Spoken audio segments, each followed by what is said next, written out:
কেষ্টর গলায় এবার শোনা গেল অন্য সুর।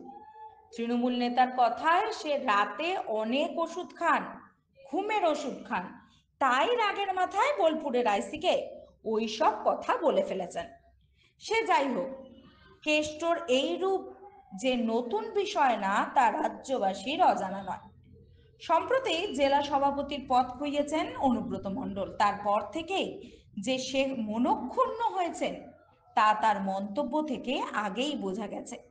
এবার সরাসরি বোলপুরের আইসিকে তার পরিবার, মা, বউ তুলে কুমন্তব্য, হুমকি, এবং তারপর আইসির বিরুদ্ধে তোলাবাজিরও অভিযোগ তোলেন তৃণমূল নেতা Anubrata Mondal.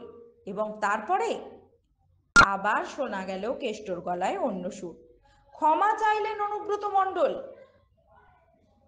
Viral call record যেখানে অনুব্রত মণ্ডল আইসিকে থ্রেট দিচ্ছেন, তার মা বউকে নিয়ে কুকথা বলছেন। আরো একবার শোনাবো সেই ভাইরাল কল রেকর্ড। হ্যালো, হ্যাঁ বলুন। কুস্তি গুড মারবো কালকে রে, তোর পশু ডেপুটেশন নিয়ে তোর বাংলো পর্যন্ত যাব, তোকে বার করে নিয়ে আসবো কানকির ছেলে। বল বল বল বল বল বল বল বল। হ্যালো, বল কানকির ছেলে বল। আপনি কি বলছেন? আমি অনুব্রত মণ্ডল বলছি। তোর বউ দারুণ দেখতে, আমার কাছে নিয়ে এসছে এটা। এ কানকির ছেলে বল বল বল বল বল। তুই ফোনে রেকর্ড করছিস, আমি সব জানি। না না, পশু যখন ডেপুটেশন দেবে না, তোকে কোয়ার্টার থেকে মারতে মারতে নিয়ে আস। না কি হয়েছে, মানে ঘটনাটা কি? আপনি খানকি ছেলে জানিস না সিঙ্গিতে কি হয়েছে? হ্যাঁ হ্যাঁ, এ খানকি ছেলে, এই পশু তো কাল পশু ডেপুটেশনের ডেট কর। আরে খানকি ছেলেকে বার করে 13,000 বোলপুরের লোক হয়েছে না সালা খানকি ছেলে। 13,000? 12,000 লোক হয়েছিল বোলপুরে, প্রচুর লোক। খানকি ছেলে কথা বলেছি। তোর মাকে আমার খুব ইচ্ছা হচ্ছে রে, কবে তোর মাকে আর বউকে। আপনি আপনি আপনি একজন দায়িত্বপ্রাপ্ত লোক, আপনি এভাবে কথা বলছেন? তোর ডেপুটেশন, পশু ডেপুটেশন ওকে অফিস থেকে ওই ঘর থেকে বার করার দায়িত্ব আমার। রাষ্ট্রকে ধর ফোনে ধর। ফোন করছিস? না না, আমাকে ফোন এসছে, ওরা বলে রেড করতে গেছে তো। রেড করতে গেছে রে তোর বউ। তোর বউ র্যাকেট হয়ে গিয়েছিল। রাষ্ট্রকে ধর, রাষ্ট্রকে। হ্যাঁ হ্যালো, রাজীব কুমার, আমি অনুব্রত মণ্ডল বলছি। এই খানকি ছেলেটাকে সরাবে না নাকি? হ্যাঁ, একবারে খানকি ছেলে পশু ডেপুটেশন দিয়েছি, মারবে কি মারবো দেখুন আমি। এ আমার 10,000 লোক হয়েছে বোলপুরে, বলেছে খানকি ছেলে। এই খানকি ছেলে বলেছে 10,000 12,000 লোক হয়েছে। এই কাজলের গু খায়, তাই রে খানকি ছেলে? আমাদের ভুল বললাম? আমরা কারোর লোক নই, আপনি ভুল ভাবছেন।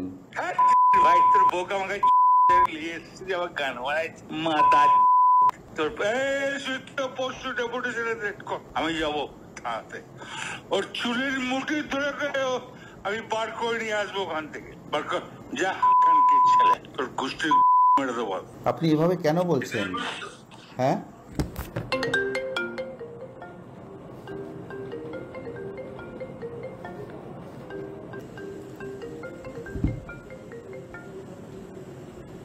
স্যার নমস্কার। স্যার বলুন স্যার। আর ওই সিঙ্গি যাচ্ছিল বলে আমাদের একটা ছেলে। হ্যাঁ স্যার, ওই আমি খবর পেয়েছি, গাড়ি অলরেডি পাঠিয়েছি স্যার। ওই 3 জনের নাম আছে, ওই 3 জনকে অ্যারেস্ট করতে বলে দিয়েছি স্যার। হাসপাতাল নিয়ে যাও, আগে নিয়ে যাও। ঠিক ঠিক আছে, গাড়ি পাঠিয়ে দিয়েছি স্যার ওখানে।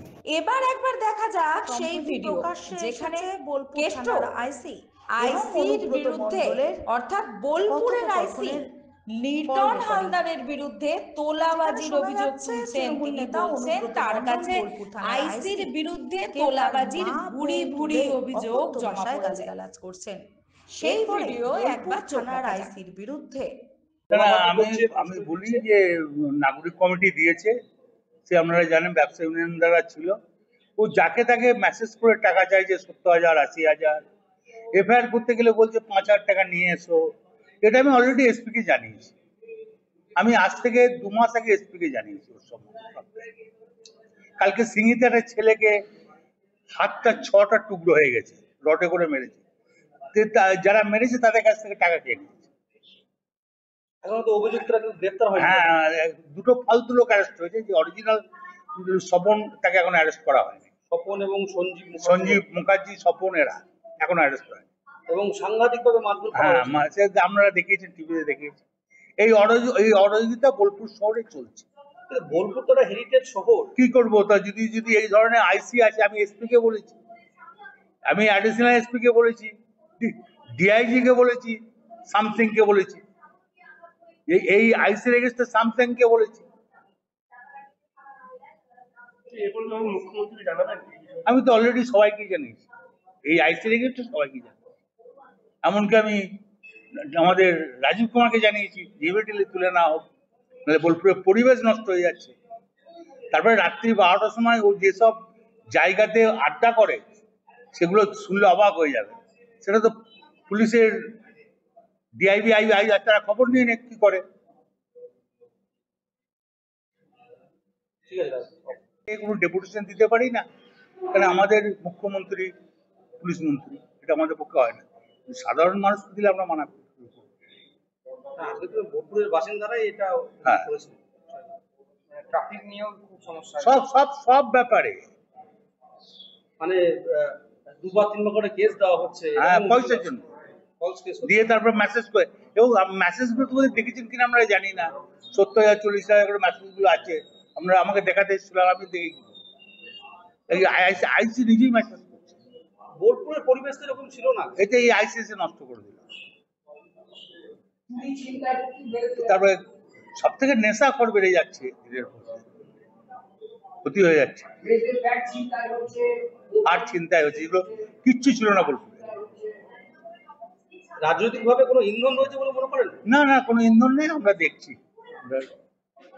রাজনৈতিকভাবে কোনো ইন্ধন থাকা উচিত নয়, থাকবেও না। শুনলেন তো কি বলছেন তৃণমূল নেতা? এই সবের পরেই আবার ক্ষমা চাইলেন বীরভূমের ত্রাস। বললেন অনেক ওষুধ, অনেক ঘুমের ওষুধ খাওয়ার ফলে রাগের মাথায় বলে ফেলেছেন। দেখাবো অনুব্রত সেই ক্ষমা চাওয়ার ভিডিও। কি বলছেন অনুব্রত মণ্ডল, শোনাবো। যেসব কর্তারা আছেন, বড় কর্তারা সবাই আছেন, সবাই দিদিকে ভালোবাসেন এবং পুলিশকে আমি প্রচন্ড সাহায্য করি। পুলিশকে আমি ভালোবাসি প্রথম থেকে। পুলিশ বিপদে পড়লে পুলিশের পাশে আমি দাঁড়াই। পুলিশকে গাল দেওয়ার কথা আমি কোনদিন ভাবতেই পারি না। পুলিশকে গাল করে যদি দেয়, আমি তাকে অপমান করি। এটা আমার বরাবরকার স্বভাব। এবং পুলিশের যখনই যে কোনো এসপি হোক, এসডিপি হোক, অ্যাডিশনাল এসপি হোক, যারা আমাকে যখনই যা বলেছে যে এটা দেখে দিন, আমি দেখে দিয়েছি। পুলিশের পাশে সবসময় লোক দিয়ে যেমন করে হোক আমি তাই কোনো ঝগড়াঝাটি করতে দিই না। আমি খুব দুঃখিত, কারণ আমি ওষুধ ফষুধ রাখতে খাই তো অনেক, ঘুমের, আর আমি এখন 10টার সময় ঘুমিয়ে যাই এবং ঘুমের ট্যাবলেটও খাই।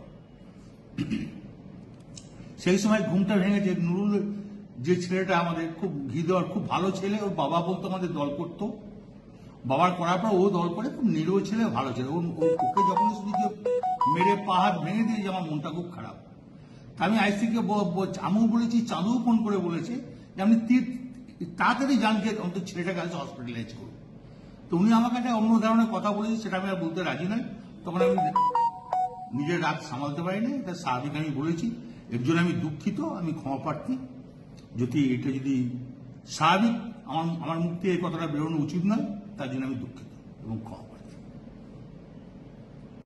যদি